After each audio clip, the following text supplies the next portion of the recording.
It is time now for a check of the top business news stories. I'm joined by our business editor, Kate Moody. Hello, Kate. Hi, Tom. Let us begin by talking with the latest on those curfew measures and the latest containment measures announced by the French authorities.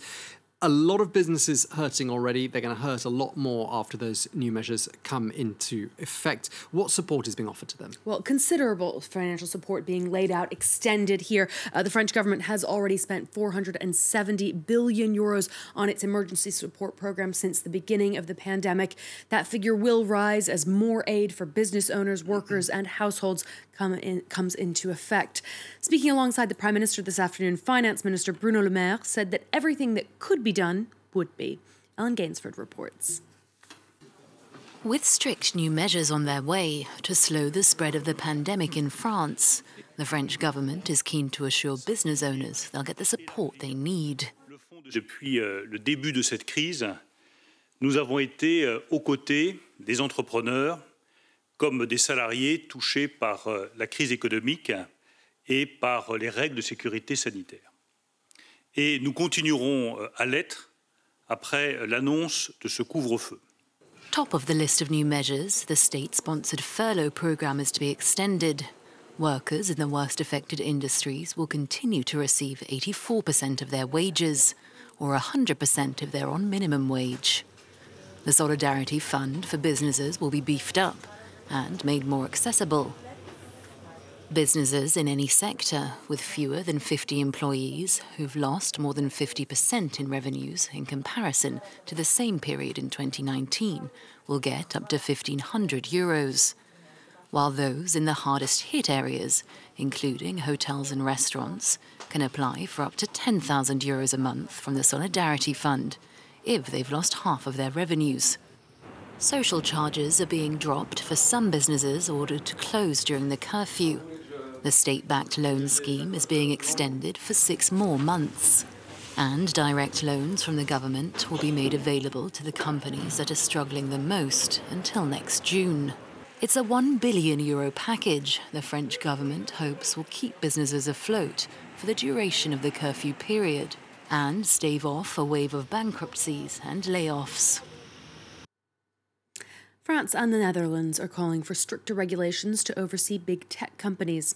The Financial Times and CNBC say the countries are sending a joint position paper to the European Commission, which calls for swifter action on a joint framework.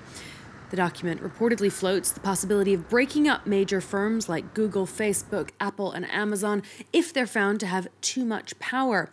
France's Minister for Digital Transition said the EU had a historic window of opportunity to address regulation and technological sovereignty.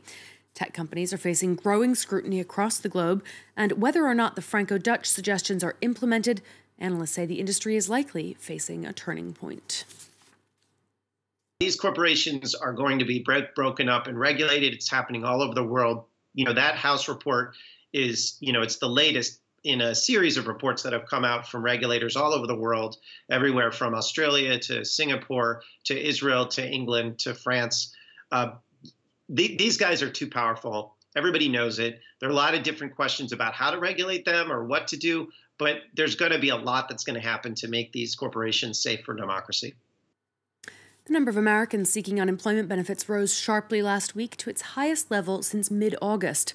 The Department of Labor recorded just under 900,000 new applications. That's 50,000 more than the previous week. More than 370,000 additional people applied for support under the separate pandemic program, which covers the self-employed and gig economy workers. Data suggests that many more people are in fact dropping out of the workforce and that real unemployment will remain elevated for the medium to long term. Analysts say the labour market's summer recovery is fading faster than expected as employers hold out for further financial aid from the government. Congress remains deadlocked over another stimulus program to help companies and households. Let's check in on the day's trading action. Now, Wall Street's trending lower for the third session in a row as that stimulus impasse worries American investors. Morgan Stanley shares have been trading up after the investment bank beat expectations with a 25% increase in third quarter profits compared to a year ago. The major European indices closed sharply lower, losses of between 2 and nearly 3% there. London's FTSE 100 a bit less. Travel stocks slumped as more European countries tighten their restrictions on movement. The hotel chain Accor saw its shares drop 5% here in Paris. Well, shares in the record company of the Korean pop sensations BTS have more than doubled in value on their first trading day. Big Hit Entertainment is now worth around €6.5 billion after its stock market debut. Camille Ledbeck has the story. Korean pop juggernaut BTS can even make an IPO go viral. As fans rush to buy shares of the band's record label, now the latest must-have collector's item. Demand for shares was more than 600 times higher than availability, so many buyers were only able to get a fraction of the number they wanted. And within just the first day of trading, investors have already seen strong returns.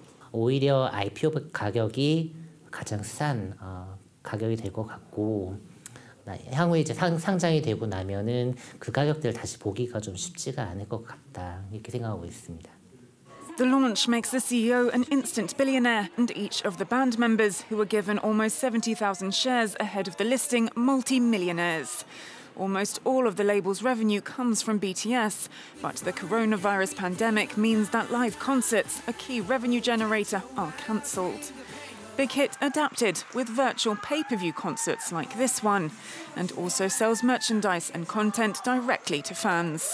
세계 최고 수준의 음악과 아티스트를 기획할 수 있는 제작 역량을 갖췄을 뿐 아니라 전 세계에서 팬덤 비즈니스를 가장 잘 이해하는 기업으로서 이를 사업 부가가치로 가장 잘 전환시킬 수 있는 역량을 보유하고 있습니다. Another risk on the horizon. The band members are approaching the age of compulsory military service, so the label is looking to expand into licensing content, which wouldn't need the artist's direct involvement. There you go. The latest must-have accessory is shares. For a lot of fans, anyway. Or pink hair, depending on which is your favourite singer in that group. Thank you very much indeed, Kate Moody.